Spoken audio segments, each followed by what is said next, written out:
Welcome to the Future of Real Estate. I'm Brett Ellis of the Ellis team at RE/MAX Realty Group, and this is our June 2011 Southwest Florida real estate market update.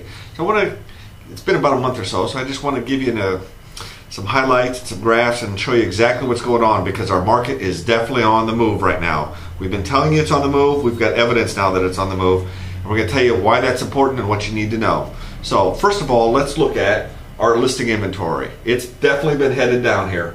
If you look at this over here, it's at our lowest level here in a long time. So it's quite evidently on the move. Now I want to take you over to and look at, kind of give you a broad perspective of what's been going on in terms of sale prices.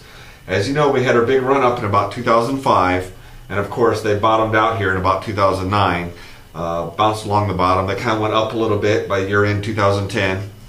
Now I want to focus on what's going on in 2011, because about January we started to see a significant move in the market, and that would be right here. So this is kind of going back in time, a little bit perspective here. This is 2010, but look what happened here in about January of 2011. Our median value was $88,500. We're up over 35%. Official numbers will be reported another week or two here on the 20th of June. Those aren't out yet, but basically we've just gone up over 35%, and who knows, maybe even June they'll be up even a little bit more. But we're taking a significant rise up. Now if we go back to inventory is going down, our sales are strong, our pending sales are still strong, and now prices are definitely on the rise up. Now, if you've tuned in before, you know that the Ellis team has come up with our current market index, which accurately predicts which way the market's moving. So it's a forward indicator. And I want to take you through that, because here is over time. Now remember back in about, actually this is right now going through, quite a ways back. But basically, when the market takes its move, this will start predicting it. And about November of 2010, we started to see this number going down. So it's not surprising that in January, prices started going up. It predicts into the future. Look where we are now. We're at 3.04. We haven't seen numbers at 3.04 since 2005. About September, October of 2005 is where we stood on that. If I take this back in time, you would see that. So going forward, our market is really heating up. You can see all signs we're hitting on all cylinders right now. Now, we're not going to see tremendous price increases, because we don't have the economy, the job workforce, and the disposable income to support prices back in 2005. But what we do have is less foreclosures.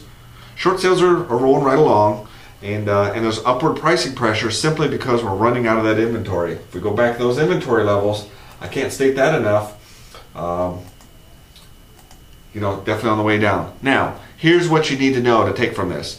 Depends on your perspective. If you're a buyer, what we're seeing is a lot of buyers are making mistakes.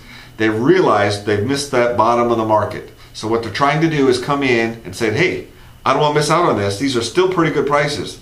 Way lower, maybe a third or fourth of what they were back in 05. So I want to get in on this, and interest rates are still low, it's still in the 4s.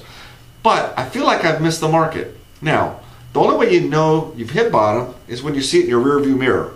And now we're seeing that in the rear view mirror. So we all look like experts that way. But buyers, what they tend to do is they get greedy and they say, well, I want to still offer at those low prices. Well, that makes about as much sense as a seller who missed the height of the market saying, and the market's going down, and saying, but I want what the market was 6 months ago. You can't do that. Buyers aren't going to pay 6 months ago. Just as the market on its way up, you can't go back to 6 months ago prices. You got to deal with reality today. So you never want to get caught chasing the market down if you're a seller. You don't want to get caught chasing the market up if you're a buyer. Same thing. So don't get too greedy and go back and try to buy 6 months ago prices. It won't work. And then you'll be here 6 months from now and prices keep going up and you're still chasing that market. So deal with reality today. Ask your agent, hey, where is the market today for the particular product? These are overall market numbers. Every subdivision can be different. Every part of the county, every part of the city can be a little bit different. If you're not looking in Southwest Florida, say you're looking in Kansas City, Missouri, or Boston, Massachusetts, it doesn't matter. It's the same. All real estate is local, and there's many submarkets to look at. We can help you with the many submarkets in Lee County or Southwest Florida, but we can't help you in Kansas City. We know great agents who can, but we're not an expert there. We're only experts here. Hopefully, this gives you an idea of what's going on in our local market here and what the trend is likely to be in the future. If you look back at that current market index, you can kind of see that's predicting what the future is. And you see inventory going down, prices going up. We're not seeing a whole lot of foreclosures coming, although they're saying there's more coming. But I think we've already blown through the majority of them, the big wave. When you've got 10, 11% unemployment, you're always going to have some foreclosures. Just people get caught up in financial ruin, and you'll always see that. But by and large, our market has bottomed. It's on our way up, and if you're a buyer, you want to take advantage now, because waiting 6 months or a year is only going to cost you money 6 months or a year from now. And I always tell people, you make money on the buy. See, now's the time to buy, and a lot of buyers have realized that. That's what they're doing.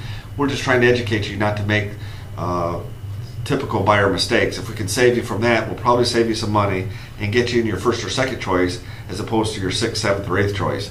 And it's not just the money either. You have to pick a home that you're comfortable with, that you can raise your family in, that meets your needs. And that's another reason to get your first or second choice versus your sixth or seventh. Be in a neighborhood you don't want. Maybe it's a long way from work, long way from the kids' schools, whatever.